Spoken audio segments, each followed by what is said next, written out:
Pepe 3 years. That chest. Nice. My favorite. Alright, what is this? On the 15th of September 2014, Notch sold Minecraft to Microsoft for a price of $2.5 billion. Not exactly a bad day at the office. After purchasing a 70 million... I cheat on my wife, take roids, and run for governor of a shithole state named California. My God, turn this off. Please turn it Anderson 6 will 77 Hidge 7 Siege G877 SUS 8 S 86 GSH 8 SS. I had a stroke. But feels okay, man. I can see it. I can see him. Don't think about getting caught. Get down. Turn around. $1 LA mansion and forming relationships with some of the most influential and famous people in the world. The expectation of life following such might have been happiness, fulfillment, and freedom. However, the reality for Minecraft's founder was actually quite the opposite. Within less than a year of selling Minecraft, Markus Notch Persson's life had become lonely, unfulfilled, and disordered, expressed through his relationships with other well-known influencers. We used to be like, let's hang out with Notch all the time. We would call him, and me personally, but without Justin, I would reach out and say, hey, let's hang out. And every time I would reach out, it was just like a hard no. Various tweets relating to the meaninglessness in his life, and Microsoft's attempt to remove Notch from Minecraft's history. Despite having it all from an outsider's perspective, Notch appears to have very little from an insider's perspective. But it wasn't always like this. There was one point at which Notch was considered a god amongst men. I kind of always knew that I wanted to make games, and I said so in school to my career counselor thing. And she said, oh, well, that's probably not going to happen. Notch had been programming since the age of 8, but had little success until the idea of Minecraft would come along in early 2009. And after an incredibly short development period of only 2 months, the game went live and was advertised on internet forums and in YouTube videos. What I'm playing with is a little Java applet called Minecraft. It's a work in progress, so not all the features in it are fully implemented yet. However, in the beginning, Minecraft was so basic that a community was formed around the game with one simple goal: learning how to play it. There were no tools, no health, no mobs, no caves. You could build yourself a dirt or cobblestone house, but that was basically all. Notch would notice this and begin to implement various challenging elements into the game, providing Minecraft with some depth, ultimately leading to an explosion in popularity. By 2010, approximately 1 year after its unofficial release in May 2009, the game had sold 1 million copies, likely making Notch a millionaire at minimum after only a year of development. The popularity of Minecraft began to snowball further as friends invited friends to try it out. YouTube videos, brand new servers, a multitude of game-changing updates making Minecraft more and more appealing to the diverse gaming community. On the 7th of November 2011, Notch would tweet 4 million, yay, in reference to having sold 4 million copies of the game only 2.5 years after its significantly basic release. Accompanied with this milestone was the announcement that Minecraft was about to be launched out of beta into an official game. And a week later at Minecon 2011, Notch will be given the honors of doing so. Notch is going to officially release Minecraft. Minecraft sales had hit 9 million by the end of 2012, then 33 million by the end of 2013. Notch earned himself $101 million in 2012, taken from 150 million in total yearly profit. On top of this, he had racked up a whopping 1.4 million followers on Twitter, displaying his popularity amongst the Minecraft fanbase, also implementing a Temple of Notch adventure map, some videos displaying such having gained upwards of 17 million views to this day. By 2014, sales had once again jumped up past the 50 million mark, and things were looking bright for both Notch and the game. Minecraft had generated almost $1 billion in revenue since 2009, had been launched as a mobile and Xbox 360 game, giving it further access to a new category of gamers, also having more players than ever. But while the popularity of Minecraft had hit an all-time high, for Notch, it would be around the same time that its popularity would go from a blessing to a curse. A curse? But people still got very upset with me personally, even though I wasn't even working on it anymore. I just figured I don't know if I want to put up with this anymore. Notch explained that by 2014 he was barely working on Minecraft anymore, as Jens Bergensten had taken over as the lead developer following the game's official release in late 2011. Here was the issue. Since Notch was known to be the original creator of Minecraft, and was also still the main shareholder of Mojang, he was getting the majority of hate for every single negative aspect of the game. Notch described this experience to be, it's very stressful, it really got to me.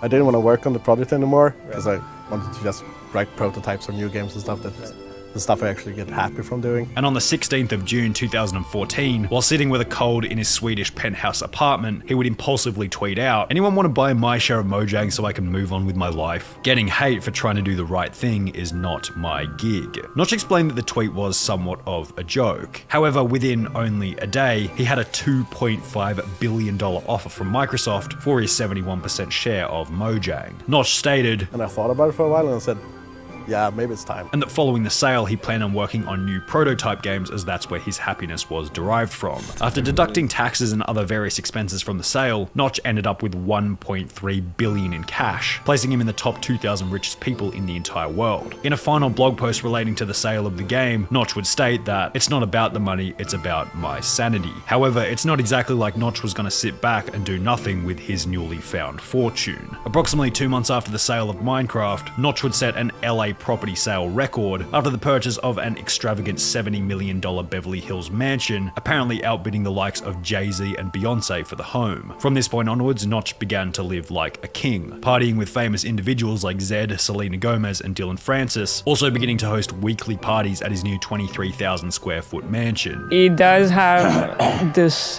crazy parties like every Friday. He should at least be self-aware of what he's doing. He's known. I mean, people know him in LA in the partying scene as the crazy Beverly Hills party guy. Notch was quite literally living the 16-year-old fantasy lifestyle. A mansion, more than $1 billion cash in the bank, accompanied by a completely free schedule, what many would consider to be the ultimate life. However, unsurprisingly, it wouldn't be long before Notch would reveal the truth behind how depressing such a life truly is.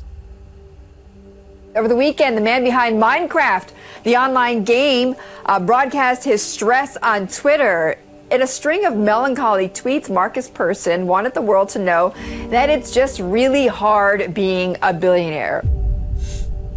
On the 29th of August 2015, approximately 1 year after selling the game, Notch would tweet, "Hanging out in Ibiza with a bunch of friends and partying with famous people. Able to do whatever I want, and I've never felt more isolated." This tweet seemed to be a catalyst for releasing a bunch of Notch's bottled up emotion, as he would then tweet out, "The problem with getting everything is you run out of reasons to keep trying, and human interaction becomes impossible due to imbalance. In Sweden, I will sit around and wait for my friends with jobs and families to have time to do shit, watching my reflection in the mirror. When we sold the company, the biggest effort went into making sure the employees got taken care of, and they all hate me now." Not only did these tweets refer to how lonely Notch had become, but one tweet referenced his marriage that had ended in divorce. Another element of what you might call Notch's tragic life. "I found a great girl, but she's afraid of me and my lifestyle and went with a normal person instead." On the 13th of August 2011, Notch married fellow programmer Elin Zetterstrand, the sister of Christopher Zetterstrand, who created some of the popular artwork seen around Minecraft. Notch and Elin had a daughter together, however by July 2012, only 11 months into their marriage, Markus and Elin had filed for divorce. On the 15th of August 2012, 1 year and 2 days after getting married, Notch would tweet out, "As of today, I am single,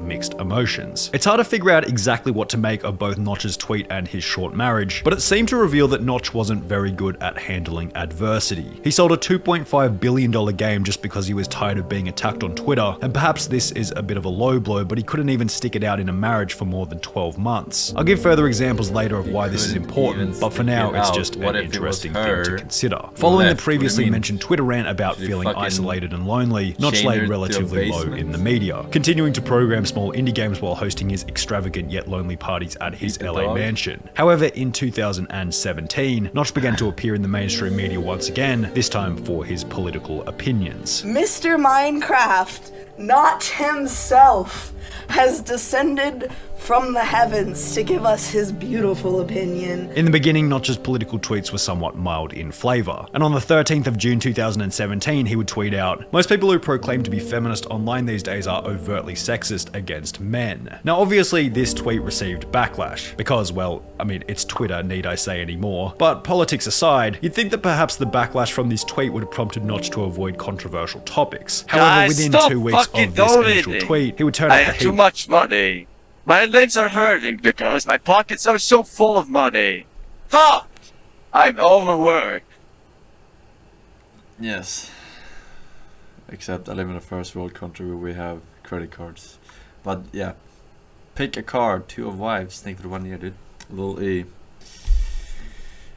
with some slightly more controversial tweets. If you're against the concept of heterosexual Pride Day, you're a complete f***ing cunt and deserve to be shot.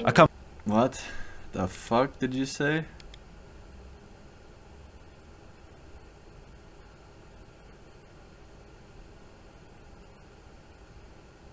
I didn't even know there was a heterosexual Pride Day.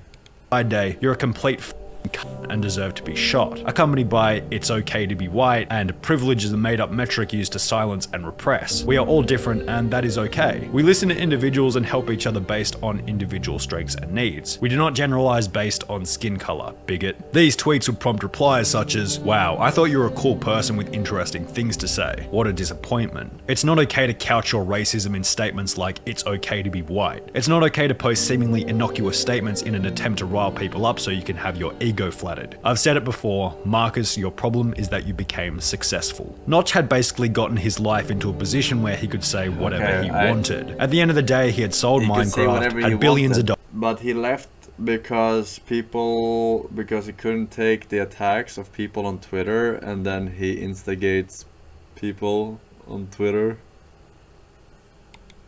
And was always going to be remembered as Minecraft's creator, right? Well, Microsoft had a different idea. In March 2019, following the deterioration of Notch's public image, Microsoft would remove the homepage splashes referencing Notch. Specifically, "Made by Notch," "The Work of Notch," and 110813, the date on which Notch had been married. Now, the reasoning for this seemed somewhat obvious. YouTuber IBX Toycat created a video on the topic titled "Minecraft Removes All References to Notch," stating that Microsoft had now owned the game for longer than Notch ever had. So that means that it's been roughly 6 years now since we've had Notch working on any frontline part of the game, and also it means, interestingly, as of this year, we'll have had the game be in Microsoft's hands longer than it was ever in Notch's hands himself. Meaning that the "work of Notch" comment wasn't as relevant anymore. However, the removal of Notch from the game was also without a doubt a result of his strong political opinions broadcasted to his Twitter feed. Big companies don't like controversy, and Notch is not just a little bit of controversy, he's a lot of controversy on a whole bunch of different levels. Perhaps another reason Microsoft had done this was because only one day prior to his removal, someone tweeted at Notch asking, "Notch, what do you think the golden year of Minecraft was?" To which he would respond, "2019. Nah, just kidding, this year sucked for it. To worried fans, remember, it's yours, not theirs. You make your own adventures in there and anywhere else you go." Microsoft's distaste for Notch would then resurface 1 month later in April 2019, when Notch wouldn't be invited to celebrate Minecraft's 10-year anniversary. The creator of Minecraft, Notch,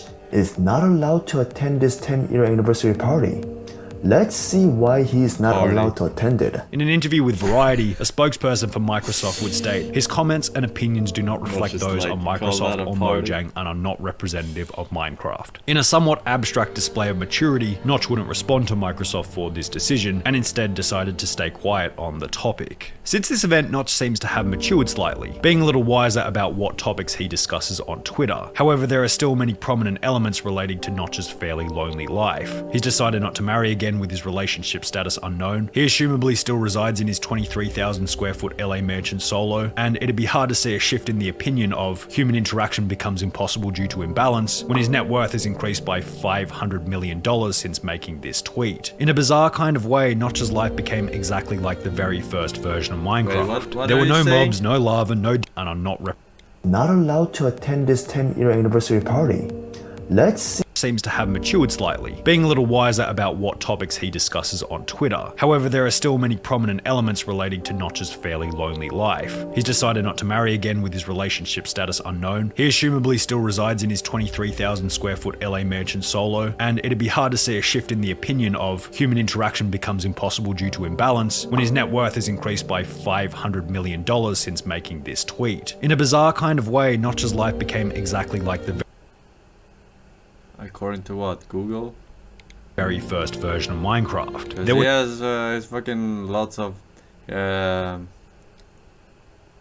like leaking money on game studios that aren't actually doing anything. Like no mobs, no lava, no offices in danger, and you Stockholm can just and kind of shit. do whatever. While the lack of challenge provides complete They freedom aren't and safety, actually it also developing made anything, the they're game just kind sitting of around. boring. The game only blew up and became For years popular when a and creeper years. had the potential to blow up your house, or you could lose your diamonds that you spent so long finding simply because you weren't careful and decided to dig straight down. The challenge is what made the Always game dig worth straight playing, down. as is the case with many aspects of daily life. Notch stated that the reason he sold Minecraft was because he was tired of being blamed for things that weren't his fault, but in a weird way this was the challenge sustaining him. When he sold Minecraft he had no game to fix, no people to deal with, no one telling him what to do, and his ultimate problem became his eventual lack of problems. $1 billion and nothing to do is Minecraft Classic all over again. There's no challenge. It's an extravagant dirt house without the potential for a creeper to come and blow it up. It's having a portal to the nether while playing in peaceful mode. It's playing Skyblock if the chest were to already have hundreds of resources ready for you to use. Each situation sounds incredibly awesome in theory, but when played out in reality, you're bored after 10 minutes. This was best highlighted in Notch's tweet stating, "The problem with getting everything is you run out of reasons to keep trying. The challenge is what makes a game worth playing and a life worth living." And it seems as though Notch discovered this the hard way after renouncing all of the difficult aspects in his life, exchanged for what he assumed would be the dream life, but unfortunately being greeted with loneliness, unfulfillment, and despair on the other side of the equation.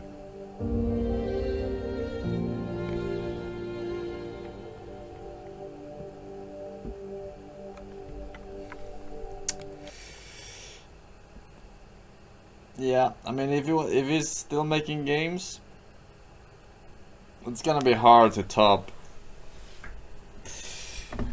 Minecraft. I bet he was trying for a long time to make something as big as Minecraft again.